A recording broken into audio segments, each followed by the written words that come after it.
ആശ്രയമേശുവിലെന്നതിനാൽ ഭാഗ്യവാൻ ഞാൻ, ഭാഗ്യവാൻ ഞാൻ.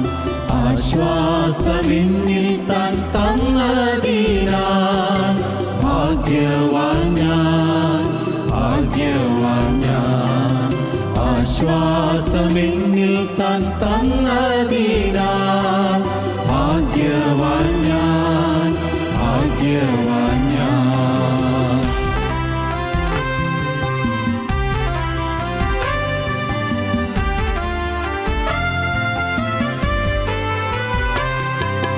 കൂരിരുൾ മൂടും വേളകളിൽ കർത്താവിൻ പാദം ചേർന്നിടും ഞാൻ.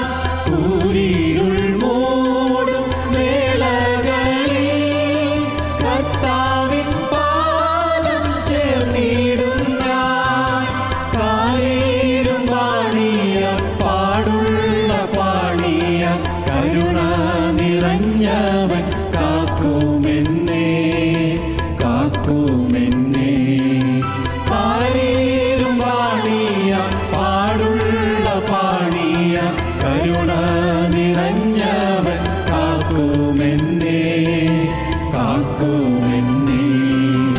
ആശ്രയമേശുവിൽ എന്നതിനാൽ ഭാഗ്യവാൻ ഞാൻ, ഭാഗ്യവാൻ ഞാൻ.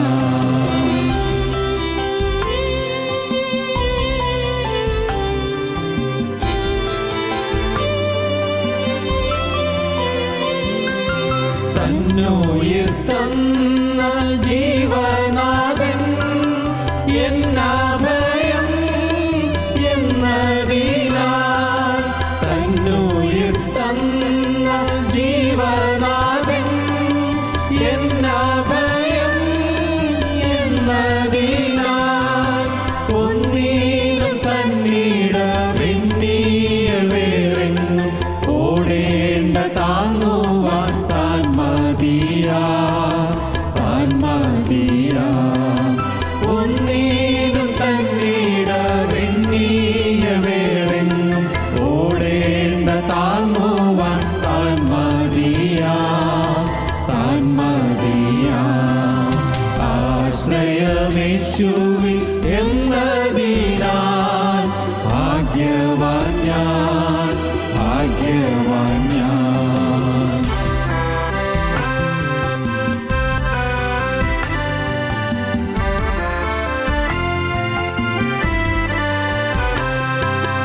ഇത്ര സൗഭാഗ്യം വീക്ഷിതിയിൽ ഇല്ല മറ്റെങ്ങും നിശ്ചയമായി. ഇത്ര സൗഭാഗ്യം വീക്ഷിതിയിൽ ഇല്ല മറ്റെങ്ങും നിശ്ചയമായി. തീരാത്ത സന്തോഷം ക്രിസ്തുവിലുണ്ടെന്നാൽ തോരാത്ത കണ്ണീര് മഞ്ഞിലുള്ളൂ, മഞ്ഞിലുള്ളൂ. തീരാത്ത സന്തോഷം ക്രിസ്തുവിലുണ്ടെന്നാൽ തോരാത്ത കണ്ണീര് മഞ്ഞിലുള്ളൂ, മഞ്ഞിലുള്ളൂ. ആശ്രയമേശുവിൽ എന്നതിനാൽ ഭാഗ്യവാൻ ഞാൻ, ഭാഗ്യവാൻ ഞാൻ. ഞങ്ങളും ക്രൂശിക്കപ്പെട്ട ക്രിസ്തുവിനെ പ്രസംഗിക്കുന്നു. ദൈവ തിരുനാമത്തിന് മഹത്വം ഉണ്ടാകട്ടെ. കയ്പ് എന്നതാണ് നമ്മുടെ ചിന്താവിഷയം. ഇയ്യോബിൻ്റെ ജീവിതത്തിലെ കയ്പ് നാം ചിന്തിച്ചു. ഇയ്യോബിൻ്റെ ജീവിതത്തിൽ bitterness of disasters, bitterness of diseases, bitterness of despair, bitterness of the storms and tempests, bitterness of the living word of God. ദൈവത്തിൻ്റെ വചനം ഇയ്യോബിനെ സ്പർശിച്ചു. ആദ്യം കയ്പായി തോന്നിയെങ്കിലും വചനം ഇയ്യോബിന് അനുഗ്രഹമായി തീർന്നു. ഇയ്യോബിന് മനതിരിവുണ്ടായി, ശുദ്ധീകരണം ലഭിച്ചു. എല്ലാ കയ്പും മാറി, അനുഗ്രഹം സമൃദ്ധിയായി കിട്ടി. ദൈവത്തിന് സ്തോത്രം. പിന്നീടാണ് നാം രൂത്തിൻ്റെ പുസ്തകത്തിലെ കയ്പിനെക്കുറിച്ച് ചിന്തിച്ചു വന്നത്. രൂത്തിൻ്റെ ജീവിതം കയ്പുള്ളതായിരുന്നു. രൂത്തിൻ്റെ അമ്മായിമ്മയായ നവമിയുടെ ജീവിതം കയ്പുള്ളതായിരുന്നു. നവമിയുടെ കുടുംബം കൈപ്പേറിയ അനുഭവത്തിലൂടെ കടന്നുപോയി. നവമിയുടെ മക്കൾ 2 പേരും മരിച്ചു. നവമിയുടെ ഭർത്താവ് മരിച്ചു. നവമിയും 2 ആൺമക്കളുടെ ഭാര്യമാർ, 2 വിധവമാരും, 3 വിധവമാരും. കൈപ്പേറിയ അനുഭവം. രൂത്തിൻ്റെ പുസ്തകത്തിൽ 1-ാം അധ്യായത്തിൽ 3 കാര്യങ്ങൾ നാം കണ്ടു. ഒന്ന്, നവമിയുടെ റോങ് ഡിസിഷൻ, തെറ്റായ തീരുമാനം. ബെത്ലഹേമിൽ നിന്ന് മോവാബിലേക്ക് ഇറങ്ങിപ്പോയ തെറ്റായ തീരുമാനം. 2, നവമിയുടെ റോങ് ഡിറക്ഷൻ. മക്കളെ, നിങ്ങൾ എൻ്റെ കൂടെ പോരണ്ട എന്ന് പറഞ്ഞ് അനുഗ്രഹത്തിലേക്ക് വരാൻ തുടങ്ങിയ മക്കളെ തടുത്തു. Wrong direction. 3, നവമിയുടെ ജീവിതത്തിലെ റോങ് ഡിസ്പൊസിഷൻ, തെറ്റായ മനോഭാവം. ദൈവം എനിക്ക് വിരോധമാണ്, ദൈവം എന്നോട് കൈപ്പായി പ്രവർത്തിച്ചിരിക്കുന്നു, ദൈവം എനിക്ക് ഏറ്റവും കൈപ്പായി പ്രവർത്തിച്ചിരിക്കുന്നു, നിറഞ്ഞവളായി ഞാൻ പോയി, ഒഴിഞ്ഞവളായി യഹോവ എന്നെ മടക്കി വരുത്തിയിരിക്കുന്നു. കഴിഞ്ഞ പ്രാവശ്യം നാം അതിനെക്കുറിച്ച് ചിന്തിച്ചു. രൂത്തിൻ്റെ പുസ്തകം 2-ാം അധ്യായത്തിലേക്ക് വരുമ്പോൾ നാം കാണുന്നത് രൂത്തിൻ്റെ സർവീസാണ്. 1-ാം അധ്യായത്തിൽ രൂത്തിൻ്റെ സോറോ, 2-ാം അധ്യായത്തിൽ രൂത്തിൻ്റെ സർവീസ്. 1-ാം അധ്യായത്തിൽ രൂത്തിൻ്റെ ദുഃഖം, 2-ാം അധ്യായത്തിൽ രൂത്തിൻ്റെ സേവനം. നമുക്ക് വായിക്കാം. 2-ാം അധ്യായം 1-ാം വാക്യം നമുക്ക് വായിക്കാം. നൊവോമിക്ക് തൻ്റെ ഭർത്താവായ എലിമെലെക്കിൻ്റെ കുടുംബത്തിൽ മഹാധനവാനായ ഒരു ചാർച്ചക്കാരനുണ്ടായിരുന്നു. അവന് ബോവസ് എന്നു പേര്. എന്നാൽ മോവാബ് സ്ത്രീയായ രൂത്ത് നൊവോമിയോട്, ഞാൻ വയലിൽ ചെന്ന് എന്നോട് ദയ കാണിക്കുന്നവനെ ആശ്രയിച്ച് കതിര് പറക്കട്ടെ എന്ന് ചോദിച്ചു. ദൈവത്തിന് സ്തോത്രം. ഞാൻ വയലിൽ ചെന്ന് എന്നോട് ദയ കാണിക്കുന്നവനെ ആശ്രയിച്ച് കതിര് പെറുക്കട്ടെ എന്ന് ചോദിച്ചു. പൊയ്ക്കൊള്ളുക മകളെ എന്ന് അവളോട് പറഞ്ഞു. പൊയ്ക്കൊള്ളുക മകളെ എന്ന് നവമി രൂത്തിനോട് പറഞ്ഞു. അങ്ങനെ അവൾ പോയി. അങ്ങനെ അമ്മയുടെ അനുവാദത്തോടെ രൂത്ത് പോയി. വയലിൽ കൊയ്ത്തുകാരുടെ പിന്നാലെ ചെന്ന് പെറുക്കി. വയലിൽ കൊയ്ത്തുകാരുടെ പിന്നാലെ ചെന്ന് പെറുക്കി. ഭാഗ്യവശാൽ അവൾ എലിമെലേക്കിൻ്റെ കുടുംബക്കാരനായ ബോവസിനുള്ള വയലിലായിരുന്നു ചെന്നത്. ഭാഗ്യവശാൽ അവൾ എലിമേലക്കിൻ്റെ കുടുംബക്കാരനായ ബോവസിനുള്ള വയലിലായിരുന്നു ചെന്നത്. ബോവസ് മഹാസമ്പന്നനായിരുന്നു. മഹാസമ്പന്നനായ ബോവസിൻ്റെ വയലിൽ രൂത്ത് ചെന്ന് കാല പെറുക്കി, കതിര് പെറുക്കി. രൂത്തിനെ കൊയ്യാൻ അറിഞ്ഞുകൂടാ. കൊയ്ത്ത് പാടം കണ്ടിട്ടില്ല, കൊയ്ത്ത് കണ്ടം കണ്ടിട്ടില്ല, വിളവെടുപ്പ് കണ്ടിട്ടില്ല, കറ്റകൾ കണ്ടിട്ടില്ല, കൊയ്ത്തരിവാൾ പിടിച്ചിട്ടില്ല, ഒരു പരിചയവുമില്ല.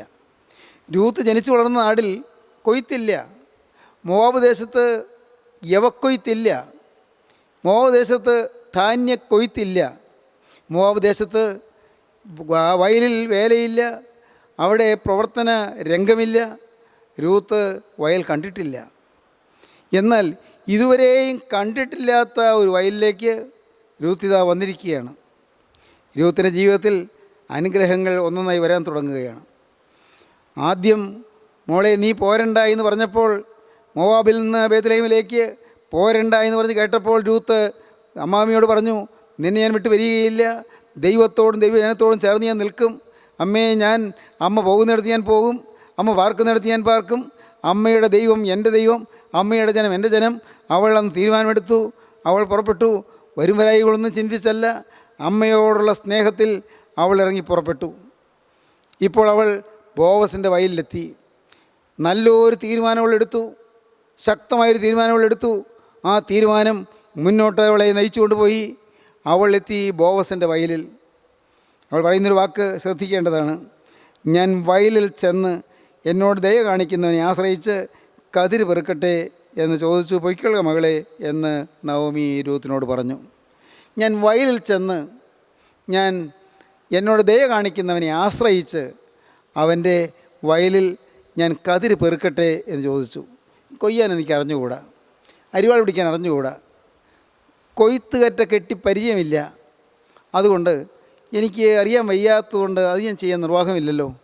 എനിക്ക് ആകെ സാധിക്കും കൊയ്തു പോകുന്നവരുടെ പിന്നാലെ നടക്കാം, കൊയ്ത് മുന്നേറുന്നവരുടെ പിന്നാലെ ചേർന്ന് നടന്നുകൊണ്ട് അവരുടെ ആ കൊയ്ത്തുകറ്റയിൽ നിന്ന് ഊർന്നു വീഴുന്ന കതിര് ഒന്നും നഷ്ടപ്പെടാതെ ഞാൻ പെറുക്കിയെടുക്കാം. അവരറിഞ്ഞല്ല നഷ്ടപ്പെടുന്നത്. എന്നാൽ അവരുടെ കൊയ്തുകൊണ്ടിരിക്കുന്ന സമയത്ത് അവരുടെ കറ്റയിൽ നിന്ന് ഉതിർന്നു വീഴുന്ന കതിരുകൾ ഞാൻ പെറുക്കിയെടുത്തുകൊള്ളാം. ദൈവത്തിന് സ്തോത്രം. എനിക്കറിയാവുന്ന ഞാൻ ചെയ്തു കൊള്ളാം. അറിയാവുന്നത്രയും ചെയ്യുവാനുള്ള മനോഭാവം രൂത്ത് കാണിച്ചു. രൂത്തിൻ്റെ സർവീസ്, അവളുടെ സേവന മനോഭാവം. സേവനത്തിനുള്ളതായ അവളുടെ ഔത്സുക്യം, സേവനത്തിനുള്ളതായ അവളുടെ താല്പര്യം. പ്രിയപ്പെട്ടവരെ, പ്രവർത്തിക്കാൻ അവൾക്ക് മനസ്സാണ്. അറിയാൻ വയ്യ, പക്ഷേ പ്രവർത്തിക്കാൻ മനസ്സാണ്. ജോലി ചെയ്യാൻ അറിയാൻ വയ്യ, പക്ഷേ ജോലി ചെയ്യാൻ മനസ്സാണ്. ദൈവത്തിന് സ്തോത്രം. ഉള്ളതിൽ നീ വിശ്വസ്തനായി നിൽക്കൂ, അല്പത്തിൽ നീ വിശ്വസ്തനായി നിൽക്കൂ, അധികത്തിലേക്ക് ദൈവം നിന്നെ നടത്തും. കർത്താവിന് സ്തോത്രം. ഒന്നും അറിഞ്ഞുകൊണ്ടല്ല അവൾ സ്വമേധയാ വേല ചെയ്യാൻ ഇറങ്ങുകയാണ്. ഒന്നും ചിന്തിച്ചുകൊണ്ടല്ല, വരും വരായികൾ അവൾ ചിന്തിച്ചില്ല, ഭവിഷ്യത് ഫലങ്ങൾ അവൾ നോക്കിയില്ല. എന്നാൽ അവൾ ഇറങ്ങുകയാണ്, വേലസ്ഥലത്തേക്ക് ഇറങ്ങുകയാണ്, വയലിലേക്ക് ഇറങ്ങുകയാണ്. ദൈവത്തിന് സ്തോത്രം. എന്താണിത് കാണിക്കുന്നത്? മഹാനായ ബോവസിൻ്റെ വയലിലേക്ക് രൂത്ത് ഇറങ്ങിയതുപോലെ ഇന്ന് ഈ വാക്കുകളെ കേൾക്കുന്ന നിങ്ങൾ ഓരോരുത്തരും കർത്താവായ യേശു ക്രിസ്തുവിൻ്റെ വയലിലേക്ക് ഇറങ്ങുവാൻ കർത്താവ് നിങ്ങളെ ആഹ്വാനം ചെയ്യുകയാണ്. ഭാഗ്യവശാൽ അവൾ ബോവസിനുള്ള വയലിലായിരുന്നു ചെന്നത്.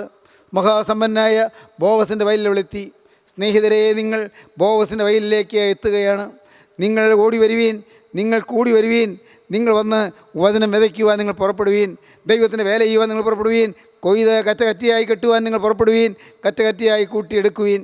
ദൈവത്തിന് സ്തോത്രം. സങ്കീർത്തനക്കാരൻ പറഞ്ഞു, കണ്ണുനീരോടെ വിതയ്ക്കുന്നവർ ആർപ്പോടെ കൊയ്യും.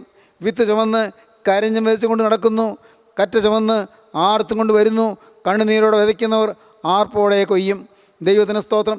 126 സങ്കീർത്തനത്തിലാണ് കണ്ണുനീരോടെ വിതയ്ക്കുന്നവർ ആർപ്പോടെ കൊയ്യും. നമുക്ക് വായിക്കാം 126 സങ്കീർത്തനം. വിത്ത് ചുമന്ന് കരഞ്ഞും വിതച്ചും കൊണ്ട് നടക്കുന്നു, വിത്ത് ചുമന്ന് കരഞ്ഞും വിതച്ചും കൊണ്ട് നടക്കുന്നു, കറ്റ ചുമന്നും ആർത്തും കൊണ്ട് വരുന്നു. കറ്റ ചുമന്ന് ആർത്തും കൊണ്ട് വരുന്നു. വിത്ത് ചുമന്ന് കരഞ്ഞും വിതച്ചും കൊണ്ട് നടക്കുന്നു, കറ്റ ചുമന്ന് ആർത്തും കൊണ്ട് വരുന്നു. കണ്ണുനീരോടെ വിതയ്ക്കുന്നവർ ആർപ്പോടെ കൊയ്യും. ദൈവത്തിന് സ്തോത്രം. വിത്ത് ചുമന്ന് കരഞ്ഞും വിതച്ചും കൊണ്ട് നടക്കുന്നു. ഇന്ന് വിത്ത് ചുമക്കുന്നത് കഷ്ടപ്പാടാണ്, കരച്ചിൽ വരും, ഒരു ഭാരമാണ്, അതൊരു ചുമടാണ്. വിത്ത് ചുമന്ന് കരഞ്ഞും വിതച്ചും കൊണ്ട് നടക്കുന്നു. ദൈവത്തിന് സ്തോത്രം. ഈ വിത്ത് ചുമന്നുകൊണ്ട് നടക്കുന്നത് ഭാരമാണ്, ക്ലേശമാണ്. ദൈവത്തിന് സ്തോത്രം. പ്രിയപ്പെട്ടവരെ, നിങ്ങൾ ഈ വേലയ്ക്ക് വേണ്ടി ഇറങ്ങുമ്പോൾ ആദ്യം ബുദ്ധിമുട്ട് തന്നെയാണ്. ദൈവത്തിന് സ്തോത്രം. വിത്ത് ചുമന്ന് കരഞ്ഞും വിതച്ചും കൊണ്ട് നടക്കുന്നു, കറ്റ ചുമന്ന് ആർത്തും കൊണ്ടുവരുന്നു. കണ്ണുനീരോടെ വിതയ്ക്കുന്നവർ ആർപ്പോടെ കൊയ്യും. പ്രിയപ്പെട്ടവരെ, ദൈവത്തിൻ്റെ വേല ചെയ്യുവാൻ നിങ്ങൾ പുറപ്പെടുക. നെഹമ്യാവിൻ്റെ പുസ്തകത്തിൽ കാണാം, അവരുടെ ശ്രേഷ്ഠന്മാർ കർത്താവിൻ്റെ വേലയ്ക്ക് ചുമൽ കൊടുത്തില്ല എന്ന്. ഇന്ന് അനേകം പേര് യേശുക്രിസ്തുവിൻ്റെ വേലയ്ക്ക് ചുമൽ കൊടുക്കുന്നില്ല. അവരുടെ ശ്രേഷ്ഠന്മാർ ലോകത്തിൽ ശ്രേഷ്ഠന്മാരാണ്, ലോകത്തിൽ ഔന്നത്യമുള്ളവരാണ്, ലോകത്തിൽ പേരും പെരുമയുള്ളവരാണ്. എന്നാൽ ഇന്ന് കർത്താവിൻ്റെ വേലയ്ക്ക് ചുമൽ കൊടുക്കാൻ തയ്യാറല്ല. ദൈവത്തിന് സ്തോത്രം. എൻ്റെ സഹോദരങ്ങളെ, ഞാൻ വിനയപൂർവ്വം പറയട്ടെ, 17-ാമത്തെ വയസ്സിൽ ഞാൻ മാനസാന്തരപ്പെട്ട അന്നു മുതൽ കർത്താവിൻ്റെ വേല ചെയ്യാൻ ആർത്തിയായിരുന്നു. ക്രിസ്തുവിന് വേണ്ടി എനിക്ക് പ്രവർത്തിക്കാൻ എന്തെല്ലാം സാധിക്കുമെന്ന് ചിന്തയായിരുന്നു. യേശു ക്രിസ്തുവിന് വേണ്ടി എന്ത് ചെയ്യാൻ സാധിക്കും? ദൈവത്തിന് സ്തോത്രം. അന്ന് എനിക്ക് വചനം അറിഞ്ഞുകൂടാ, അന്ന് എനിക്ക് പ്രസംഗിക്കാൻ അറിഞ്ഞുകൂടാ, അന്ന് എനിക്ക് ബൈബിളിൽ വലിയ പരിജ്ഞാനമില്ല, എന്നും വേദപുസ്തകം വായിക്കും എന്നുള്ളതല്ലാതെ എനിക്ക് ഒരു പരിചയവുമില്ല. പിന്നീടാണെങ്കിലും വലിയ പരിചയമൊന്നും എനിക്കില്ല. ഞാൻ സെമിനാരി പഠിച്ചിട്ടില്ല, ബൈബിൾ കോളേജിൽ പഠിച്ചിട്ടില്ല. ദൈവത്തിന് സ്തോത്രം. ഈ വേദപുസ്തകം അത് വായിക്കാൻ മാത്രം എനിക്ക് സമയം കിട്ടി, അതിന് മാത്രമേ അവസരം കിട്ടിയുള്ളൂ. ദൈവത്തിന് സ്തോത്രം. എന്നാൽ ഒരാശയുണ്ടായി, എനിക്ക് എൻ്റെ കർത്താവിൻ്റെ വേല ചെയ്യണം. ദൈവത്തിന് സ്തോത്രം. സഹോദരങ്ങളെ, ഒരു കാര്യം ഞാൻ പറയാം. ഞാൻ കോളേജിൽ 33 കൊല്ലം പഠിപ്പിച്ചു. കോളേജിൽ 33 കൊല്ലം, കോലഞ്ചേരി സെൻറ്റ് പീറ്റേഴ്സ് കോളേജിൽ 33 കൊല്ലം പഠിപ്പിച്ചു. ഒടുവിൽ ഞാൻ കോളേജിൻ്റെ പ്രിൻസിപ്പലുമായി. ദൈവത്തിന് സ്തോത്രം. 2 വർഷം കോളേജിൻ്റെ പ്രിൻസിപ്പലായി ഞാൻ ജോലി ചെയ്തു. എന്നാൽ അന്ന് ഞാൻ ജോലി മുടക്കിയില്ല. ജോലി വിശ്വസ്തയോടെ ചെയ്തു, ആത്മാർത്ഥതയോടെ ചെയ്തു, ഉത്തരവാദിത്വബോധത്തോടെ ചെയ്തു, ഏറ്റവും കഠിന പരിശ്രമം ചെയ്തു തന്നെ ഞാൻ ജോലി ചെയ്തു. നിവൃത്തിയുള്ളിടത്തോളം ലീവ് എടുക്കാതെ തന്നെ ഞാൻ ജോലി ചെയ്തുകൊണ്ടിരുന്നു. ദൈവത്തിന് സ്തോത്രം. എന്നാൽ സഹോദരങ്ങളെ, നിങ്ങൾ പറയട്ടെ, എനിക്ക് അർഹതയുള്ള ലീവ് പോലും എടുക്കാതെ ഞാൻ ക്ലാസ്സിൽ പോയിക്കൊണ്ടിരുന്നു. കർത്താവിന് സ്തോത്രം. ദൈവത്തിൻ്റെ വലിയ നാമം മഹത്വപ്പെടട്ടെ. ഞാൻ നിങ്ങളോട് പറയട്ടെ, അന്നും കർത്താവിൻ്റെ വേല ഞാൻ മുടക്കിയില്ല. 9:30 മുതൽ 3:30 വരെ കോളേജിൻ്റെ ക്ലാസ്സാണ്. ദൈവത്തിന് സ്തോത്രം. ചിലപ്പോൾ 3:30-ക്ക് ശേഷം 4:30 വരെ ഞാൻ സ്പെഷ്യൽ ക്ലാസ് എടുത്തിട്ടുണ്ട്. ദൈവത്തിന് സ്തോത്രം. ചിലപ്പോൾ പ്രിയപ്പെട്ടവരെ, എനിക്ക് ഉച്ച സമയത്ത് കിട്ടുമ്പോൾ ഞാൻ പിള്ളേരെ ചേർത്തിരുത്തി അവർക്ക് വചനം പറഞ്ഞു കൊടുത്തിട്ടുണ്ട്. ദൈവത്തിൻ്റെ വലിയ നാമം മഹത്വപ്പെടട്ടെ. സന്തോഷത്തോടെ ഞാൻ പറയട്ടെ, സമാധാനത്തോടെ പറയട്ടെ, ഞാൻ 3:30-ക്ക് ശേഷം കോളേജിൽ നിന്നിറങ്ങി അടുത്ത ബസ്സിൽ കയറും. അടുത്ത ബസ്സിൽ ഒന്നുകിൽ എറണാകുളത്തേക്ക് അല്ലെങ്കിൽ മൂവാറ്റുപുഴയ്ക്ക് കയറും. ഞാൻ ഇതെല്ലാം ഇന്ന് സന്തോഷത്തോടെ ഓർത്ത് അയവിറക്കിക്കൊണ്ട് ഞാൻ ദൈവത്തെ സ്തുതിക്കുന്നു.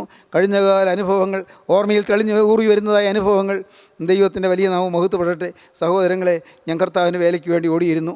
എപ്പോഴോ അർദ്ധരാത്രി ആകുമ്പോഴേക്കും ഞാൻ വീട്ടിൽ തിരിച്ചെത്തും. ദൈവത്തിന് സ്തോത്രം. എൻ്റെ സഹോദരങ്ങളെ, കർത്താവായ യേശുവിൻ്റെ വേല ചെയ്തു. ഒന്നും നഷ്ടമായില്ല. എൻ്റെ കുഞ്ഞുങ്ങൾ കർത്താവ് അവരെ വളർത്തി. എൻ്റെ കുഞ്ഞുങ്ങൾ അവർ സമാധാനമായി ജീവിക്കാനിടയായി.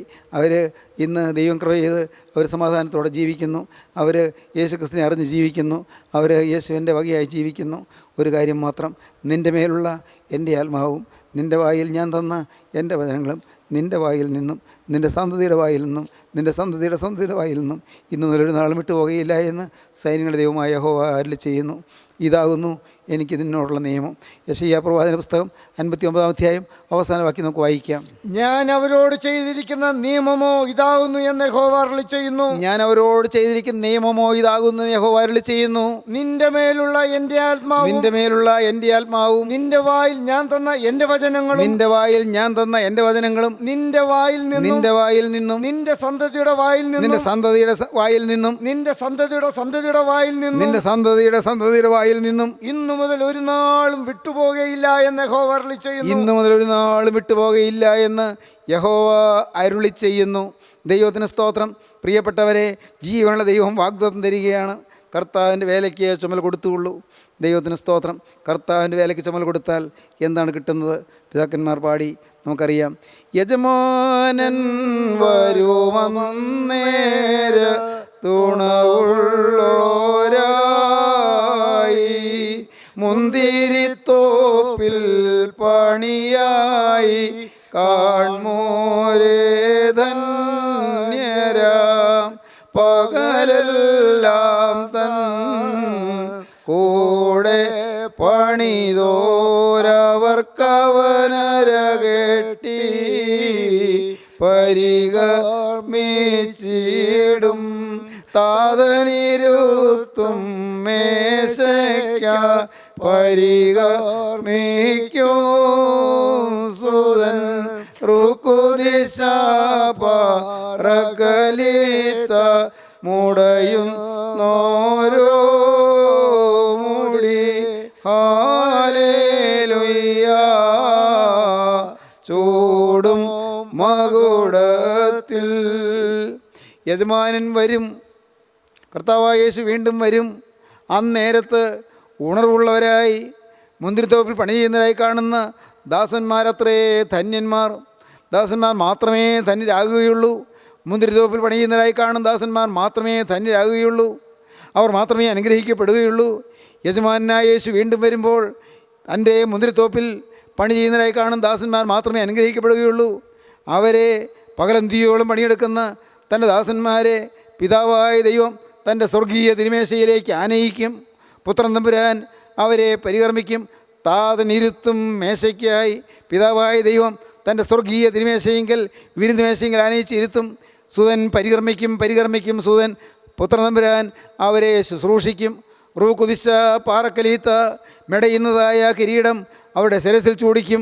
ആശ്വാസപദനായ പരിശുദ്ധാത്മാവ് കിരീടമടഞ്ഞ് അവരുടെ ശിരസിൽ ചൂടിക്കും. ദൈവത്തിന് സ്തോത്രം. വേല ചെയ്താൽ പ്രതിഫലമുണ്ട്. യേശുക്രിസ്തുവിന് വേണ്ടി ഒരു ചെറുവിരൽ അനക്കിയാൽ പ്രതിഫലമുണ്ട്. എൻ്റെ നാമത്തിൽ ഈ ചെറിയ ഒരുത്തന്നെ ഒരു പാനപാത്രം വെള്ളം കുടിക്കാൻ കൊടുത്താൽ പ്രതിഫലം കിട്ടാതെ പോകുകയില്ല. ദൈവത്തിന് സ്തോത്രം.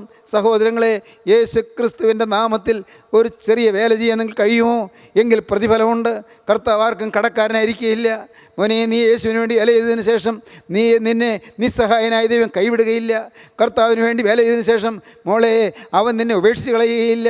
യേശുക്രിസ്തുവിന് വേണ്ടി നിസ്വാർത്ഥമായി സ്ഥാപിത ലക്ഷ്യങ്ങളില്ലാതെ യാതൊരു ലാക്കുമില്ലാതെ യേശുക്രിസ്തുവിന് വേണ്ടി നിക്ഷിപ്ത താല്പര്യങ്ങളില്ലാതെ വേല ചെയ്യാമെങ്കിൽ ദൈവത്തിന് സ്തോത്രം, പ്രതിഫലമുണ്ട്. ഇഹത്തിലും പരത്തിലും പ്രതിഫലമുണ്ട്. മക്കളും മക്കളുടെ മക്കൾ അനുഗ്രഹിക്കപ്പെടും. നിത്യതയിൽ സ്വർഗ്ഗ സോപാനങ്ങളിൽ സ്വർഗീയ രാജാധിരാജൻ്റെ സ്വർഗീയ സദസ്സിൽ ചെന്ന് പറ്റുകയും ചെയ്യാം. സ്വർഗ്ഗരാജ്യത്തിന് സൗഭാഗ്യം ലഭിക്കും. ദൈവത്തിന് സ്തോത്രം. യേശുക്രിസ്തുവിനോട് വേല ചെയ്യുക. To be in the field of ബോവസിൻ്റെ വയലിൽ വേല ചെയ്യുക. കർത്താവിന് സ്തോത്രം. ബോവസ് ആരാണ്? യേശുക്രിസ്തുവിൻ്റെ പ്രതീകമാണ്, യേശുക്രിസ്തുവിൻ്റെ സിംബലാണ്, യേശുക്രിസ്തുവിൻ്റെ പ്രതിരൂപമാണ്, യേശുക്രിസ്തുവിൻ്റെ പ്രതീകം. കർത്താവിന് സ്തോത്രം. ബോവസിൻ്റെ വയലിൽ വേല ചെയ്യുക. ഇന്ന് ഇത് കേട്ടുകൊണ്ടിരിക്കുമ്പോൾ നിങ്ങൾക്ക് വല്ല തീരുമാനങ്ങൾ ഉരുത്തിരിഞ്ഞ് വരുന്നുണ്ടോ? കർത്താവേ, ഇത്രയും കാലം ഞാൻ അലസനായിപ്പോയി, ഇത്രയും കാലം ഞാൻ വേല ചെയ്തില്ല, എന്നെക്കൊണ്ടാകുമെന്ന് ഞാൻ ചെയ്തില്ല, ഒരു നല്ല വാക്ക് പറയാമായിരുന്നു, യേശുവിനെക്കുറിച്ചൊന്ന് പറഞ്ഞു കൊടുക്കാമായിരുന്നു, ചിലർ സുബോധമില്ലാത്തവരെ പോലെ ജീവിക്കുന്നവർക്ക് യേശുവിനെ കാണിച്ചു കൊടുക്കാമായിരുന്നു. കർത്താവേ, എനിക്ക് തന്ന ആയുസ്, എനിക്ക് തന്ന ആരോഗ്യം, എനിക്ക് തന്ന വിദ്യാഭ്യാസം, എനിക്ക് തന്നതായ സ്വാധീനം, എനിക്ക് തന്നതായ ഇൻഫ്ലുവൻസ്, കർത്താവേ, അത് ഞാൻ നിനക്ക് വേണ്ടി ചെലവഴിക്കേണ്ടതായിരുന്നു. തെറ്റുപറ്റിപ്പോയി കർത്താവേ. ഇനി എനിക്കുള്ള ആയുസ് ഒരു കുറച്ച് ആയുസല്ലേ ഉള്ളൂ, ഒരു ചെറിയ ആയുസ്, ഒരു ശിഷ്ട ആയുസ്. കർത്താവേ, ശേഷിക്കുന്ന ഒരു ചെറിയ കാലം അത് മുഴുവനായി എൻ്റേതായി ഇനി ഒരു സെക്കൻഡ് പോലും ഇല്ലാതെ മുഴുവനായി നിനക്ക് ഞാൻ തരുന്നു. നിങ്ങൾക്ക് സമർപ്പിക്കാൻ പറ്റുമോ? യേശുവിൻ്റെ കയ്യിലേക്ക് കൊടുക്കാൻ പറ്റുമോ? യേശുവിന് വേണ്ടി വേല ചെയ്യാൻ പറ്റുമോ? അവന് വേണ്ടി ആത്മാക്കളെ നേടാൻ ഓടാൻ പറ്റുമോ? ദൈവത്തിന് സ്തോത്രം. ഒരു മനുഷ്യൻ സർവ്വലോകവും നേടിയിട്ടും അവൻ്റെ ആത്മാവ് നഷ്ടപ്പെടുത്തിയാൽ എന്ത് പ്രയോജനം? എന്തെല്ലാം നേടുന്നതെല്ലാം ശവക്കുഴിയിൽ തീരും. എന്തെല്ലാം സമ്പാദിച്ചു, ബാങ്ക് ബാലൻസ് ഉണ്ട്, നല്ല നിലംപുരിടങ്ങളുണ്ട്, ധാരാളം സ്ഥലങ്ങളുണ്ട്, മനോഹരമായ വീടുകളുണ്ട്. പ്രിയപ്പെട്ടവരെ, എന്തിനാണ് കുറവ്? ലോകപ്രകാരം എല്ലാം ഉണ്ട്. പക്ഷേ മരണത്തിൻ്റെ അതിരിങ്കൽ എല്ലാം വിട്ടിട്ട് പോകണം, എല്ലാം വിട്ടു പോകണം. ഒന്നും കൂടെ പോരുകയില്ല. മരണത്തിൻ്റെ അതിർത്തിയുണ്ട് ഈ ലോക ജീവിതത്തിൽ ആയുസ്സിൻ്റെ അതിരുണ്ട്. മരണത്തിൻ്റെ അതിര് ശവക്കുഴിയുടെ തീരം. ശവക്കുഴിയുടെ തീരത്തിൽ എല്ലാം വിട്ടിട്ട് പോകണം. ദൈവത്തിന് സ്തോത്രം. ഒരു അനുഗ്രഹീതമായൊരു കവിതയുണ്ട്, സിസ്റ്റർ മേരി മെരീച്ച് എഴുതിയ സുന്ദരമായൊരു കവിതയാണ് ലോകമേ യാത്ര. എന്താണ് അതിൽ പറയുന്നത്? ഒരിക്കൽ ഈ ജഗത്തെയും ജഡത്തെയും പിരിഞ്ഞു നാം തിരിക്കണം, വിസമ്മതങ്ങൾ ഒന്നുമേ ഫലപ്പെടാ. ഒരിക്കൽ ഈ ജഗത്തെയും ജഡത്തെയും പിരിഞ്ഞു നാം തിരിക്കണം, വിസമ്മതങ്ങളൊന്നുമേ ഫലപ്പെടാ. തിരിച്ചു പിന്നെ വന്നിടാത്ത യാത്രയാണത്, ആകയാൽ കരത്തിലുള്ളതൊക്കെ നാം അതിർത്തിയിൽ ത്യജിക്കണം. തിരിച്ചു പിന്നെ വന്നിടാത്ത യാത്രയാണതാകയാൽ കരത്തിലുള്ളതൊക്കെ നാം അതിർത്തിയിൽ ത്യജിക്കണം. ഇഹത്തിലെ ധനം സുഖം യശസ്സും ആഭിജാത്യവും വഹിച്ചു കൊണ്ടുപോകയില്ല മർത്യൻ അന്ത്യയാത്രയിൽ. ഇഹത്തിലെ ധനം സുഖം യശസ്സും ആഭിജാത്യവും വഹിച്ചു കൊണ്ടുപോകയില്ല മർത്യൻ അന്ത്യയാത്രയിൽ. അഹന്ത കൊണ്ട് അഴുക്കുപെട്ടിടാത്ത പുണ്യമൊന്നുതാൻ മഹത്തരം പ്രയോജനം പരത്തിലും വരുത്തിടും. അഹന്ത കൊണ്ട് അഴുക്കുപെട്ടിടാത്ത പുണ്യമൊന്നുതാൻ മഹത്തരം പ്രയോജനം പരത്തിലും വരുത്തിടും. പരത്തിൽ പ്രയോജനം വരുത്തുന്നത് അഹന്തയേശാത്ത പുണ്യം ക്രിസ്തു മാത്രം നിത്യതയിൽ പ്രയോജനം ചെയ്യും. സമർത്ഥനായ സീസറും പ്രസിദ്ധനായ ഹോമറും സമത്വമറ്റ സോളമൻ തുടങ്ങിയുള്ള വിജ്ഞരും അമർന്നുപോയി കാലചക്ര വിഭ്രമത്തിലെങ്കിൽ ഈ നമുക്ക് പിന്നെ എന്തു ശങ്ക, മാറ്റമൊന്നുമില്ലതിൽ. മഹാന്മാർ കടന്നുപോയില്ലേ? സമർത്ഥനായ സീസർ ചക്രവർത്തി മരിച്ചില്ലേ? മഹാജ്ഞാനിയായ സോളമൻ കടന്നുപോയില്ലേ? പ്രസിദ്ധനായ ഹോമർ മഹാകവി കടന്നുപോയില്ലേ? സമർത്ഥനായ സീസറും പ്രസിദ്ധനായ ഹോമറും സമത്വമറ്റ സോളമൻ തുടങ്ങിയുള്ള വിജ്ഞരും അമർന്നുപോയി കാലചക്ര വിഭ്രമത്തിൽ. എങ്കിൽ ഈ നമുക്ക് പിന്നെ എന്തു ശങ്ക, മാറ്റമൊന്നുമില്ലതിൽ. ഞാനും മരിക്കും. ജനിച്ച നാൾ തുടങ്ങി എന്നെ ഓമനിച്ച് തുഷ്ടിയോടെനിക്ക് വേണ്ടതൊക്കെ നൽകി ആദരിച്ച ലോകമേ നിനക്ക് വന്ദനം. ജനിച്ച നാൾ തുടങ്ങി എന്നെ ഓമനിച്ച് തുഷ്ടിയോടെനിക്ക് വേണ്ടതൊക്കെ നൽകി ആദരിച്ച ലോകമേ നിനക്ക് വന്ദനം. പിരിഞ്ഞു പോയിടട്ടെ ഞാനിനി ശനിക്കുഴപ്പമേശിടാത്ത ഭാവിയെ വരിക്കുവാൻ. ഞാൻ പോകട്ടെ, മരണം വഴിയായ പുറത്തേക്ക് പോകട്ടെ. ഇത്രയും കാലം ലോകമേ നീ എന്നെ ലാളിച്ചു, എന്നെ ഓമനിച്ചു, എനിക്ക് വേണ്ടതൊക്കെ നീ തന്നു. ജനിച്ച നാൾ തുടങ്ങി എന്നെ ഓമനിച്ച് തുഷ്ടിയോടെനിക്ക് വേണ്ടതൊക്കെ നൽകി ആദരിച്ച ലോകമേ നിനക്ക് വന്ദനം. പിരിഞ്ഞു പോയിടട്ടെ ഞാനിനി ശനിക്കുഴപ്പമേശിടാത്ത ഭാവിയെ വരിക്കുവാൻ. ദൈവത്തിന് സ്തോത്രം. ഒന്നും കൂടെ പോരുകയില്ല, കൂടെ പോരും. യേശുക്രിസ്തുവിന് വേണ്ടി നിങ്ങൾ ചെയ്താൽ കൂടെ പോരും. കർത്താവിന് വേണ്ടി നിങ്ങൾ ചെയ്താൽ പ്രയോജനപ്പെടും. അതാണ് C.T. ഷെഡ് പറഞ്ഞത്, just one life till soon be past, that which is done for Christ alone will last. Just one life, ഒരായുസേ ഉള്ളൂ. പല ആൾ പുതുതായി ജീവിക്കാൻ വേറൊരു ആയുസില്ല, പല ആയുസില്ല. ഒന്നുകൂടി നന്നായി ജീവിക്കാൻ വേറൊരു ആയുസില്ല, ഒരേ ഒരു ആയുസ് മാത്രം. Just one life till soon be past. എത്ര വേഗം തീർന്നു പോകും. It will soon be past. That which is done for Christ alone will last. യേശു ക്രിസ്തുവിന് വേണ്ടി ചെയ്യുന്നത് മാത്രം നിലനിൽക്കും, എല്ലാം തീരും. ഇന്ന് നാം ആരോഗ്യം നിലനിർത്താൻ ശ്രമിക്കുന്ന നമ്മുടെ ശരീരമുണ്ടല്ലോ, അത് മണ്ണോട് മണ്ണ് ചേരും. ഇന്ന് നാം മിനുക്കുന്ന കോതി മിനുക്കുന്നതായി മുടിയുണ്ടല്ലോ, എല്ലാം മണ്ണോട് മണ്ണ് ചേരും. ഇന്ന് നമ്മുടെ മുഖം സുന്ദരമാക്കാൻ നാം പരിശ്രമിക്കുന്ന ഈ മുഖം, മൃദുലമാക്കാൻ ശ്രമിക്കുന്ന ഈ മുഖം, അതെല്ലാം വികൃതമാകും, അതെല്ലാം പുഴുവരിക്കും. ദൈവത്തിന് സ്തോത്രം. ഇന്നത്തെ ഈ കൈകളും കാലുകളും ഇന്നെന്തെല്ലാം ചെയ്ത കൈകളാണ്, എവിടെയെല്ലാം നടന്ന കാലുകളാണ്, എല്ലാം നിശ്ചലങ്ങളാകും, ഉള്ളതും പുഴുവരിക്കും, മണ്ണോട് മണ്ണ് ചേരും, എല്ലാം തീരും. നിലനിൽക്കുന്നതുണ്ട് just one life, it will soon be past. That which is done for Christ alone will last. യേശുക്രിസ്തുവിന് വേണ്ടി ചെയ്യുന്നത് മാത്രം നിലനിൽക്കും. സ്നേഹിതരെ, നിങ്ങളെന്ത് പറയുന്നു? യേശുവിന് വേണ്ടി നിങ്ങൾ ചെയ്യാൻ തോന്നുന്നുണ്ടോ? യേശുവിൻ്റെ വേല ചെയ്യാൻ തോന്നുന്നുണ്ടോ? രൂത്ത് ബോവസിൻ്റെ വയലിൽ വേലയ്ക്കായി ഇറങ്ങി. എന്നോട് ദയ കാണിക്കുന്ന ഒരാളെ, അവൾ പറയുകയാണ്, എന്നോട് ദയ കാണിക്കുന്ന ഒരാളെ. വായിക്കാം. എന്നാൽ മോവാബ്യ സ്ത്രീ ആയ രൂത്ത് നൊവോമിയോട്, ഞാൻ വയലിൽ ചെന്ന് എന്നോട് ദയ കാണിക്കുന്നവനെ ആശ്രയിച്ച് കതിര് പെറുക്കട്ടെ എന്ന് ചോദിച്ചു. എന്നോട് ദയ കാണിക്കുന്നതിനെ ആശ്രയിച്ച് കതിര് പെറുക്കട്ടെ എന്ന് ചോദിച്ചു. ഇന്ന് ദൈവവേലയ്ക്ക് വേണ്ടി ദയ കാണിക്കാൻ പലരും വിമുഖരാണ്. ദൈവവേലയ്ക്ക് വേണ്ടി ഇറങ്ങുന്നവരെ തടുക്കുകയാണ് പലരുടെയും ഉദ്യമം. ദൈവവേലയ്ക്ക് വേണ്ടി താല്പര്യപൂർവ്വം നിസ്വാർത്ഥമായി ഇറങ്ങുന്നവരെ തടുക്കുക, അവരെക്കുറിച്ച് തെറ്റായ ധാരണകൾ പരത്തുക, കിംവദന്തികൾ പരത്തുക, അവരുടെ വേലയെ മുടക്കുക, ഇതല്ലേ ഇന്ന് പലർക്കും കൗതുകം, പലരുടെയും വിനോദമതല്ലേ? ദൈവത്തിന് സ്തോത്രം. വിനോദമാണ് ദൈവവേലക്കാരെ പരിഹസിക്കുക, ദൈവവേലക്കാരെ തടയുക, ദൈവവേലക്കാരെ മുടക്കുക. ദൈവത്തിന് സ്തോത്രം. പ്രിയപ്പെട്ടവരെ, ശാപകരമായതൊന്നും വലിച്ചു വയ്ക്കല്ലേ. നിത്യതയിലേക്ക് ശാപം വലിച്ചു കൂട്ടല്ലേ. നിത്യതയിലേക്ക് ശാപം മുതൽ കൂട്ടാക്കല്ലേ. ശ്രദ്ധിക്കൂ, ഒരു നരകമുണ്ട്. ഭീകരമായ നരകത്തിലേക്ക് പോകാൻ ഒരുങ്ങല്ലേ. വേഗം തിരികെ വരുവീൻ. ദൈവത്തിൻ്റെ വേലയ്ക്ക് കൈത്താങ്ങൽ കൊടുക്കുവീൻ. ദൈവത്തിൻ്റെ വേലയെ പ്രോത്സാഹിപ്പിക്കുവീൻ. നിസ്വാർത്ഥമായി നിഷ്കളങ്കമായി നിരപവാദ്യരായി വേല ചെയ്യുന്നവരെ പ്രോത്സാഹിപ്പിക്കുവീൻ. ദൈവത്തിൻ്റെ വേലയ്ക്ക് വേണ്ട എല്ലാ ഒത്താശയും ചെയ്ത് കൊടുക്കുവീൻ. ദൈവത്തിന് സ്തോത്രം. എന്നോട് ദയ കാണിക്കുന്നതിനെ ആശ്രയിച്ച് കതിര് പെറുക്കട്ടെ എന്ന് ചോദിച്ചു. ദൈവവേലയ്ക്ക് വേണ്ടി ഇറങ്ങാനുള്ള ആദ്യത്തെ ചുവടുവെപ്പ്. നിങ്ങളെന്ത് പറയുന്നു? കർത്താവിന് വേണ്ടി വേല ചെയ്യാൻ തോന്നുന്നുണ്ടോ? ദൈവത്തിനോട് അധ്വാനിക്കാൻ തോന്നുന്നുണ്ടോ? കർത്താവിൻ്റെ വേലയ്ക്ക് വേണ്ടി എന്തെങ്കിലും ചെയ്യണമെന്ന് ആഗ്രഹമുണ്ടോ? എങ്കിലിതാ യേശു നിങ്ങളുടെ അരികത്ത് നിൽക്കുന്നു. മോനെ, നിൻ്റെ പാപം ഞാൻ വഹിച്ചില്ലേ? മോളെ, നിൻ്റെ പാപത്തിന് ശിക്ഷ ഞാൻ ഏറ്റില്ലേ? നീ എന്ത് ചെയ്യും? നിനക്ക് വേണ്ടി ഞാൻ ഇതെല്ലാം സഹിച്ചു, നീ എനിക്ക് വേണ്ടി എന്ത് ചെയ്തു? കർത്താവാണ് ചോദിക്കുന്നത്. നിനക്ക് വേണ്ടി ഞാൻ ഇതെല്ലാം സഹിച്ചു, കുരിശിന്മേൽ ഞാൻ പെടഞ്ഞു, ഞാൻ ആരോരുമില്ലാത്തവനെ പോലെ കുരിശിൽ കിടന്ന് പെടഞ്ഞു മരിച്ചു. നീ എനിക്ക് വേണ്ടി എന്ത് ചെയ്തു? ദൈവത്തിന് സ്തോത്രം.